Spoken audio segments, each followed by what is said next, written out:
پاکستان مسلم league Zia الحق شہید کے سربراہ محمد اعجاز الحق کا بلوچ رہنما اختر منگل کے بیان پر رد عمل۔ محمد اعجاز الحق نے اپنے ویڈیو بیان میں کہا ہے کہ اختر منگل نے جنرل ضیاء الحق شہید کے جائیداد کی بات کی ہے۔ مجھے فخر ہے کہ جنرل ضیاء الحق کے تمام سیاسی مخالف ان پر کسی بدعنوانی کا الزام نہیں لگا سکتے۔ بلوچستان میں جہاں بھٹو اور مشرف نے عسکری کارروائیاں کی، جنرل ضیاء الحق نے اقتدار سنبھالتے ہی تمام آپریشن کو روک دیا۔ حیدرآباد ٹریبونل توڑ کر عطا اللہ منگل سمیت تمام بلوچ رہنماؤں اور سرداروں کو رہا کیا۔ ان کے والد جناب عطا اللہ منگل کی صحت انتہائی خراب تھی، تو جنرل ضیاء الحق نے جب انہیں بیرون ملک علاج کی سہولت بہم پہنچائی تو ان کی آنکھوں میں تشکر کے آنسو تھے۔ جب جنرل ضیاء الحق بلوچستان میں امن و امان کے لیے اقدامات کر رہے تھے تو بلوچستان کے کچھ سردار اپنے ہی ریشہ دوانیوں کے آگ بڑھا رہے تھے۔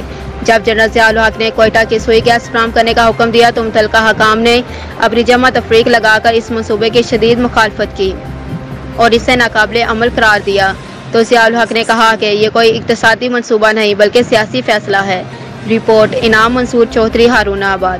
دیکھیں، کوئی ایسی شخصیت بھی ہو سکتی ہے جس نے ہماری جان بچائی، پھانسی کے پھندے سے ہمیں ہٹایا، اور اب جب کہ میں باہر جانا چاہتا ہوں تو انہوں نے مجھے کوئی رکاوٹ نہیں ڈالی۔ اور جنرل ضیاء الحق کا یہ کہنا تھا کہ ان کی کوئی امپورٹنس نہیں ہے، اس لیے ان کو جانے دیں جہاں جانا چاہتے ہیں۔ تو یہ تو تاریخ کا حصہ ہے۔ اختر منگل صاحب اس کے بعد بلوچستان کے چیف منسٹر رہے، میرے ساتھ بھی ان کا تعلق رہا ہے۔